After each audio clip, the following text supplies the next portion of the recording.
Hi friends, flavour by Shiba ಚಾನಲ್ಗೆ ಸ್ವಾಗತ. ಇವತ್ತಿನ ಸ್ಪೆಷಲ್ ಏನು ಅಂತ ಹೇಳಿದ್ರೆ, ಅವರೆಕಾಳಲ್ಲಿ ಚಿತ್ತಗದ ಅವರೆಕಾಳಲ್ಲಿ ರೊಟ್ಟಿ ಮಾಡೋದು, ಮಸಾಲೆ ರೊಟ್ಟಿ ಮಾಡೋದು ಹೇಗೆ ಅಂತ ತೋರಿಸ್ಕೊಡ್ತೀನಿ. ಈಗ ಅವರೆಕಾಳು ಸೀಸನ್ನು. ಈ ಸೀಸನಲ್ಲಿ ನಿಮ್ಗೇನೇನು ಇಷ್ಟ ಆಗುತ್ತೆ ಅದೆಲ್ಲವನ್ನು ಮಾಡಿ ಖುಷಿಯಾಗಿ ತಿನ್ನಬೇಕು. ನೋಡಿ, ಇದು ಅವರೆಕಾಳನ್ನ ಸಿಪ್ಪೆ ತೆಗೆದಿರೋದು, ಚಿತ್ತಗದವರೆ ಅಂತ ಹೇಳ್ತಾರೆ. ಅದು ಒಂದು ಬೌಲಲ್ಲಿ ಇಟ್ಕೊಂಡಿದ್ದೀನಿ. ಅದನ್ನು ಕುಕ್ಕರ್ಗೆ ಹಾಕ್ಬಿಟ್ಟು ಒಂದು ಅರ್ಧ ಲೋಟ ನೀರು ಹಾಕ್ಬಿಟ್ಟು ಫುಲ್ ಫ್ಲೇಮಲ್ಲಿಟ್ಟು ಒಂದೇ ಒಂದು ವಿಜಿಲ್ಗೆ ತೆಗಿಬೇಕು. ಜಸ್ಟ್ ಹಿಂಗೆ ಇಟ್ಟ ತಕ್ಷಣ ವಿಜಿಲ್ ಬಂದ್ಬಿಡುತ್ತೆ. ನೋಡಿ, ಬೆಂದಿದೆ, ಮುಕ್ಕಾಲು ಭಾಗ ಬೆಂದೋಗಿರುತ್ತೆ ಅದು. ಈಗ ಗ್ರೈಂಡ್ ಮಾಡೋಕ್ಕೆ ಏನು ಬೇಕು ಅಂದರೆ ಹಸಿಮೆಣಸಿನ್ಕಾಯಿ, ಕೊತ್ತಂಬರಿ ಸೊಪ್ಪು, ಕರಿಬೇವಿನ ಸೊಪ್ಪು, ಒಂದು ಅರ್ಧ ಸ್ಪೂನು ಜೀರಿಗೆ. ಇದನ್ನು ನೀರು ಹಾಕಬಾರ್ದು, ನೀರು ಹಾಕದೆ ಮಿಕ್ಸಿ ಜಾರ್ಗೆ ಹಾಕ್ಕೊಂಡು ತರಿಯಾಗಿ ಗ್ರೈಂಡ್ ಮಾಡ್ಕೊಳ್ಬೇಕು. ಕೊತ್ತಂಬರಿ ಸೊಪ್ಪು, ಹಸಿಮೆಣಸಿನ್ಕಾಯಿ, ಜೀರಿಗೆ, ಕರಿಬೇವಿನ ಸೊಪ್ಪು ನೋಡಿ, ಈ ಥರ ತರಿಯಾಗಿ ಗ್ರೈಂಡ್ ಆಗಬೇಕು. ಜಸ್ಟ್ ಒಂದು 2 ಸೆಕೆಂಡ್ ಮಾಡಿದರೆ ಸಾಕು ಮಿಕ್ಸಿ ಜಾರ್ನಲ್ಲಿ. ಆಮೇಲೆ ಒಂದು ಬೌಲ್ ತೊಗೊಂಡು ನಾನು 3 ದೊಡ್ಡ ಸ್ಪೂನಲ್ಲಿ ಅಕ್ಕಿ ಹಿಟ್ಟು ಹಾಕ್ತಾಯಿದ್ದೀನಿ. ರೈಸ್ ಫ್ಲೋರ್ ಅದು. ಇದು 3ಅಲ್ಲಿ ಹಾಕಿದ್ರೆ 6 ರೊಟ್ಟಿ ಆಗುತ್ತೆ. ಆ ಒಂದು ಲೆಕ್ಕದಲ್ಲಿ ಹಾಕ್ಕೊಳ್ತಾ ಇದ್ದೀನಿ. ಆಯಿತಾ? ಆಮೇಲೆ ನಮಗೇನೇನು ಥಿಂಗ್ಸ್ ಬೇಕು ನೋಡಿ. ಬೆಂದಂಥ ಅವರೆಕಾಳು ಒಂದು ಬೌಲು ಆನಿಯನ್, ಇದು ಈರುಳ್ಳಿ ತುಂಬ ಸ್ಲೈಸಾಗಿ ಉದ್ದುದ್ದು ಕಟ್ ಮಾಡಿರಬೇಕು. ಅರ್ಧ ಬೌಲು ತೆಂಗಿನ ತುರಿ ಮತ್ತು ಅರ್ಧ ಬೌಲು ಸಬ್ಸಿಗೆ ಸೊಪ್ಪು, ವಡೆಗೆ ಉಪಯೋಗಿಸ್ತೀವಲ್ಲ ಆ ಸೊಪ್ಪು, ಅದು 4 ರೆಡಿ ಮಾಡ್ಕೊಳ್ಳಿ. ಈಗ ಈ ಅಕ್ಕಿ ಹಿಟ್ಟು ಜೊತೆಗೆ ತೆಂಗಿನ ತುರಿ, ಅರ್ಧ ಬೌಲ್ ತೆಂಗಿನ ತುರಿ, ಅರ್ಧ ಬೌಲು ಸಬ್ಸಿಗೆ ಸೊಪ್ಪು, ಆಮೇಲೆ ಈರುಳ್ಳಿ, 1 ಬೌಲ್ ಈರುಳ್ಳಿ ಸ್ಲೈಸಾಗಿ ಉದ್ದುದ್ದಕ್ಕೆ ಕಟ್ ಮಾಡಿರೋ ಈರುಳ್ಳಿನ ಹಾಕ್ಕೊಳ್ಬೇಕು. ಅದಕ್ಕೆ ರುಚಿಗೆ ತಕ್ಕಷ್ಟು ಉಪ್ಪು ಹಾಕಬೇಕು. ಇದು ನಾವು ಮಿಕ್ಸಿಲಿ ಗ್ರೈಂಡ್ ಮಾಡ್ಕೊಂಡಿದ್ವಿ ನೋಡಿ, ಹಸಿಮೆಣಸಿನ್ಕಾಯಿ, ಕೊತ್ತಂಬರಿ ಸೊಪ್ಪು, ಇದು ಜೀರಿಗೆ, ಕರಿಬೇವಿನ ಸೊಪ್ಪು, ಅದನ್ನು ಹಾಕ್ಕೊಳ್ಳೋದು. ನೀರು ಹಾಕಬಾರ್ದು. ಆಮೇಲೆ ರುಚಿಗೆ ತಕ್ಕಷ್ಟು ಉಪ್ಪು ಹಾಕ್ಕೊಳ್ಳಿ.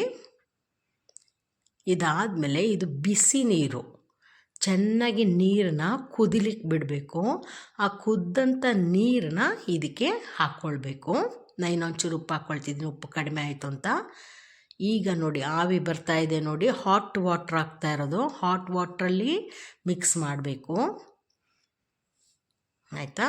ಮಿಕ್ಸ್ ಮಾಡಿದಾಗ ಈಗ ಇನ್ನು ಸಾಕಾಗಿಲ್ಲ ನೀರು. ಈಗೇನು ಮಾಡಬೇಕು, ಅವರೆಕಾಳು, ಬೆಂದಂಥ ಅವರೆಕಾಳು ಇದೆ ನೋಡಿ, ಚಿತ್ತಗದವರೆ ಬೇಳೆ, ಅದು ಅವರೆ ಬೇಳೆ ಇದು, ಅದನ್ನು ಹಾಕಿಬಿಟ್ಟು ಮತ್ತೆ ಇನ್ನೊಂದು ಸ್ವಲ್ಪ ನೀರು ಹಾಕಿ ಚೆಂದ ಮಿಕ್ಸ್ ಮಾಡ್ಕೊಳ್ಳಿ. ನಾವು ಉಂಡೆ ಕಟ್ಟಕ್ಕೆ ಸಿಗಬೇಕು, ಕೈಯಲ್ಲಿ ಹಿಂಗೆ ಮಾಡುವಾಗ ಉಂಡೆ ಕಟ್ಟೋಂಗೆ ಸಿಗಬೇಕು. ಅದಾದಮೇಲೆ ಒಂದು ಪ್ಲಾಸ್ಟಿಕ್ ಶೀಟ್ಗೆ ಹಾಕ್ಕೊಂಡು ಸ್ವಲ್ಪ ಆಯಿಲ್ ಹಾಕ್ಬಿಟ್ಟು, ಎಣ್ಣೆ ಹಾಕ್ಬಿಟ್ಟು ಅದನ್ನು ತೆಳ್ಳಗೆ ತಟ್ಕೊಳ್ಬೇಕು. ತವ ಬಿಸಿ ಆಗಲಿ, ಸ್ಟವಲ್ಲಿ ತವ ಇಟ್ಬಿಟ್ಟು ಆಮೇಲೆ ಈ ರೊಟ್ಟಿನ ತಟ್ಕೊಳ್ಬೇಕು. ನಾವು ಎಷ್ಟು ತೆಳ್ಳಗೆ ತಟ್ತೀವೋ ಅಷ್ಟು ತೆಳ್ಳಗೆ ಬರುತ್ತೆ. ಬಟ್ಟೆಯಲ್ಲಿ ತಟ್ಬೋದು, ಬಾಳೆ ಎಲೆಯಲ್ಲಿ ತಟ್ಬೋದು, ತೆಳ್ಳಗೆ ಬರುತ್ತೆ.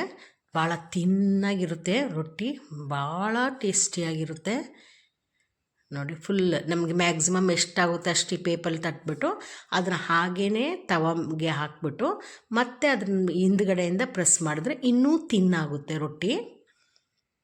ಈ ಥರ ಪ್ರೆಸ್ ಮಾಡ್ಕೊಂಡು ಬಂದು ಹಾಗೆ ಆ ಶೀಟನ್ನು ತಗೊಳ್ಬೇಕು. ಇದನ್ನು ಮನೇಲಿ ಮಾಡಿ ಒಂದೊಂದು ಈ ಸೀಸನಲ್ಲಿ ಅವರೆಕಾಳು ಆರೋಗ್ಯಕ್ಕೆ ತುಂಬಾ ಒಳ್ಳೆಯದು. ಅದಕ್ಕೆ ಅದನ್ನು ತಪ್ಪದೆ ಉಪಯೋಗಿಸಿ. ಈ ಅವರೆಕಾಳಲ್ಲಿ ಏನೆಲ್ಲ ಮಾಡ್ಬೋದು ಫುಡ್ಡಲ್ಲಿ ಐಟಮ್ಸ್ನ, ಒಂದು 2 ಮಂತ್ಸ್ ಈ ಸೀಸನ್ ಇರುತ್ತೆ. ಸೀಸನಲ್ಲಿ ಸಿಗುವಂಥ ಎಲ್ಲ ಹಣ್ಣು ತರಕಾರಿಗಳನ್ನು ಉಪಯೋಗಿಸಿದ್ರೆ ನಮ್ಮ ಆರೋಗ್ಯಕ್ಕೆ ಭಾಳ ಒಳ್ಳೆಯದು ನೋಡಿ. ಈಗ ಶೀಟನ್ನು ತೆಗೆದ್ಬಿಟ್ಟೆ, ಚೆಂದ ಫ್ರೈ ಆಗಲಿ. ತುಂಬ ಫ್ರೈ ಆಗದೆ ಈ ಥರ ಒಂದು ಲೆವೆಲ್ ಇರುವಾಗಲೂ ತೊಗೊಳ್ಬೋದು. ನನಗೆ ತುಂಬ ಇಷ್ಟ ಫ್ರೈ ಆಗೋದು, ಆಚೆ ಈಚೆ ಚೆಂದ ಫ್ರೈ ಆಗಬೇಕು. ಈ ಥರ ನಾನು ಫ್ರೈ ಮಾಡಿ ತೆಗಿತಾ ಇದ್ದೀನಿ. ಇದು ಚಟ್ನಿ ಜೊತೆಗೂ ತಿನ್ಬೋದು, ಚಟ್ನಿ ಇಲ್ಲದೆ ಕೂಡ ತಿನ್ಬೋದು. ಒಂದೊಂದು ಪೀಸು ನೀವು ರೊಟ್ಟಿನ ಮುರಿದು ತಿನ್ನುವಾಗ ಆ ಎಲ್ಲ ಟೇಸ್ಟು ನಿಮ್ಗೆ ಸಿಗುತ್ತೆ. ಸೊಪ್ಪುದು ಮತ್ತು ತೆಂಗಿನಕಾಯಿದು, ಅವರೆ ಬೇಳೆದು, ಅದೆಲ್ಲ ಏನು ಸ್ವಾದಿಷ್ಟವಾಗಿ ಅನಿಸುತ್ತೆ ಅಂತಂದರೆ ರಿಯಲಿ ಇಟ್ಸ್ ಯಮ್ಮಿ. ತುಂಬಾ ಚೆನ್ನಾಗಿರುತ್ತೆ. ಚಟ್ನಿ ಜೊತೆಗೂ ಚೆನ್ನಾಗಿರುತ್ತೆ. ಚಟ್ನಿಗೆ ಸ್ವಲ್ಪ ಖಾರ ಜಾಸ್ತಿ ಹಾಕಿ ಆಗ ಇನ್ನೂ ರುಚಿಯಾಗಿರುತ್ತೆ. ನೋಡಿ ಅವರೇ ಬೇಳೆದು ಮಸಾಲೆ ರೊಟ್ಟಿ ರೆಡಿಯಾಗಿದೆ. ನೆಕ್ಸ್ಟ್ ವಿಡಿಯೋದಲ್ಲಿ ನಮಗೆ ಮೀಟ್ ಮಾಡೋಣ. ಅಲ್ಲಿವರೆಗೂ take care, bye, thank you.